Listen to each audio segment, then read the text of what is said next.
You're listening to 1015 KOCI LPFM Newport Beach, Costa Mesa.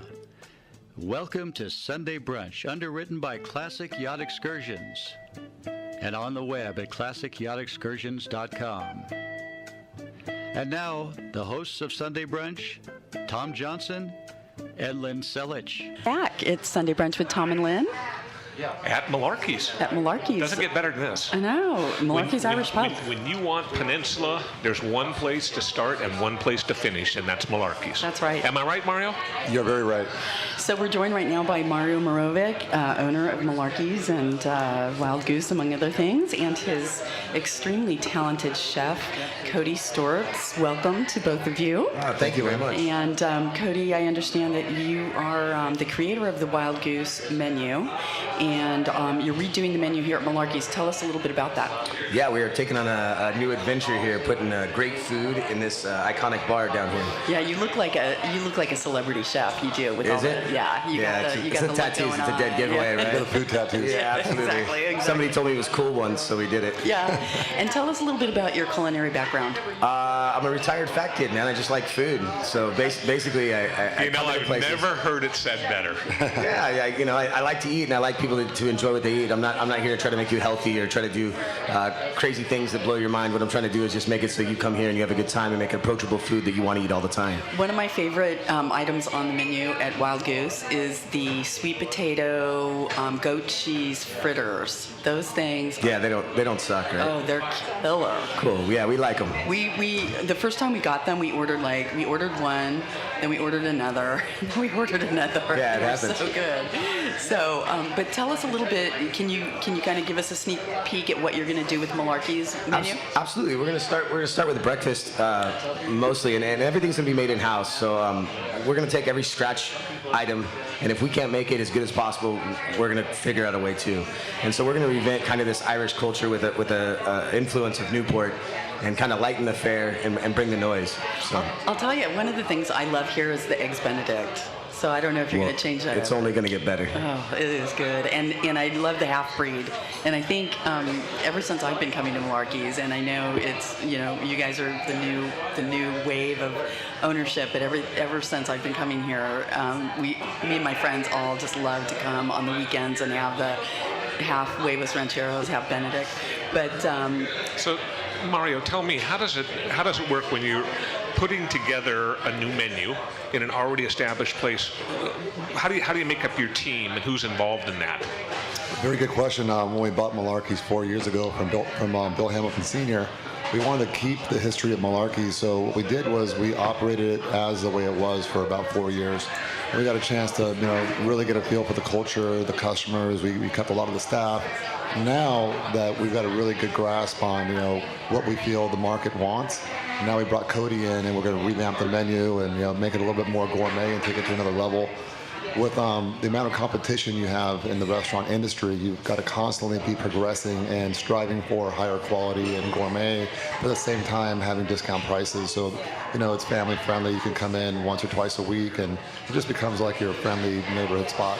Now I got the distinct impression this morning when I walked in, prior to our show, I saw many people sitting around the bar having their breakfast, and it was packed. maybe Still is packed. maybe a little beverage to get started. Somehow I figured some of those people closed this place last night. It kind of seems like It could have has that happened. kind of It may or may not have happened. yeah, but it has that kind of vibe in town where, when I said it jokingly at the start of this segment, I said the best place to start and the best place to finish. I mean, there's a lot you can do at Malarkey's because they do put out a great breakfast. I don't think mainstream Newport Beach maybe knows that as well as some of the real locals down here know that. It's a great place for a sports bar. You have TVs all over the place, and I'm looking at the dinner menu and things like that. And I've come into Malarkey's enjoyed everything from filet mignon or prime rib to lobster. Well, we're open every day of the year for breakfast, and that's what's cool about Malarkey's is we really are a food-focused Irish pub.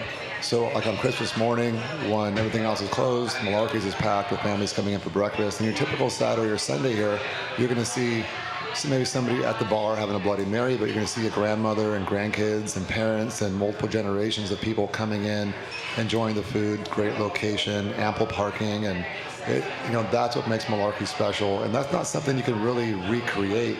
That's something that kind of evolved over 37 years of business. It's organic. The people that come in here, and it really is family friendly. I mean, there really is like all generations. I mean, I see like younger people at the bar, but then you also have the older like guys that have probably been coming here for 38 years, and I like that. I think it gives a great person. Yeah. Well, I didn't want to name names, but there's actually a lot of kids in the morning. There's a lot of babies. We have baby seats, and it's really a special place where you can come in with your kids, and Dad could have a Bloody Mary or a beer, or just enjoy the food. Okay, so you have the Wild Goose Tavern, you have Malarkey's, and you have the District Lounge. Yes. What's next for the portfolio? Well, we got some really fun stuff coming up. On the peninsula, we have the District Lounge and the Boardwalk, and it was originally known as the Stag Bar. And this is the 100-year anniversary of when the Stag Bar was originally established. So the city gave us approval to remodel, expand the Stag Bar, add a kitchen component that didn't previously exist, and we're going to rebrand the District Lounge as its original business, the Stag Bar, and celebrate its centennial opening 100 years ago. Wow. Next door to there, we're opening up a deli, a taqueria. Oh, fun. All on the boardwalk by the Newport Pier, and currently we're under construction on the oceanfront on the new TK Burgers as well. So we're going to have oceanfront burger joint with beer and wine, and a new deli, a new taqueria, and a revamped, fully remodeled Stag Bar. I love TK Burgers. That's one of my husband's favorite burgers. So Cody, tell us a little bit about how you're seeing like people's what they're looking for when they go to a restaurant. A little bit about how that influences what you come up with on a menu. Well, thanks to the Food Network, everybody's kind of brain has opened up to new things. I think that food's gone from like a substance where you need to have it so that you want it to be a learning experience. Yeah. So the version of kind of what we've been putting in place is I want to teach you how to eat better food and be approachable.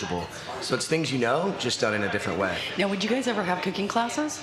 Yes. Good. Absolutely. I would be the first person to sign up. I love cooking classes, and it's really fun when you get the chefs to show you how they do some of their signature dishes. I'm more than happy to do that. Yeah. And Cody, I like to share. Do you get out in the community and do some celebrity chef stuff? I haven't right now. I spent a lot of time doing charity stuff. We've been all my free time's kind of gone to like the autism awareness stuff and breast cancer, and we've done a lot of charity movements. As far as like the celebrity chef stuff, I don't know how cool I am yet. We'll see. Yeah. Well, you're getting cooler by the minute. Yeah, I know, right? That's what happens. They keep putting me on TV and I keep laughing. So. Well, when I met Cody, me and my partner Andrew Gabriel at the Wild Goose Tavern, we were working on what our menu concept was going to be. And we were celebrating my daughter's 3rd birthday at the time. Who we met last week. Yeah, Grace. Yeah, Grace is on the air. Yeah, she's darling. She told me the next day that, Daddy, I want to have a job talking on the radio. Oh, how cute. Tell her I'm looking for somebody new. Co-pilot. Hey. Grace is listening right now, actually. Oh, good. Hi, Grace. But anyway, so when we were figuring out the Wild Goose menu, we hired this gourmet food truck. And you guys have seen the Wild Goose Kitchen. It's about the size of a closet. Yep. And it is small. It's amazing what you do in there. I think a closet's being nice. Yeah, being very nice. It's crazy. So that's where I met Cody. Cody was running the food truck that came to our house to celebrate our birthday. Oh, cool. And so we're there eating this amazing food that came out of this truck. Where we're eating we have like ahi tacos and. Yeah, that was a minute ago. My brain shut off. But it's just like amazing all food. kinds of stuff. So my partner Andrew and I were like, why can't we have food like that comes out of this food truck? And then the light bulb went off. We hired Cody. He quit the food truck, came on full time, and now he's our corporate chef. So did you mothball the food truck, or what happened to it? No. That's I was actually working with a truck that was on TV at the time, and I just went through the cycle with I was hired to bring them onto 3 trucks and then put them both into restaurants. Oh, very cool. Really great guys, and then they did their thing, and I obviously got a better opportunity. That's awesome. Yeah. I love That's that. great. We're actually winding down on our Sunday. Yes. We're approaching the 1 o'clock hour. What do you guys have planned for the rest of the day? The rest of the day, probably going to go down to the boardwalk, check out the construction on the new TK, and then go back and see the family and entertain the kids for a few hours. And Very good. Cody, how about you? family time. Straight to pick up the daughter into the Angels game. All right. We'll have a great that'll time. be fun. Absolutely. Thank you, guys. We're going to throw it back to the studio. I want to thank Lynn for another successful week, and Yeah. we'll talk during the week and see everybody next week. Sunday Brunch with Tom and Lynn. We really appreciate being here at Malarkey's Irish Pub. Thank you for being our sponsor, Thank you. and we'll see you next week, hopefully. Come down and support them. Yeah. I love you, Grace. Bye. Bye. Hi, it's Craig Carpenter.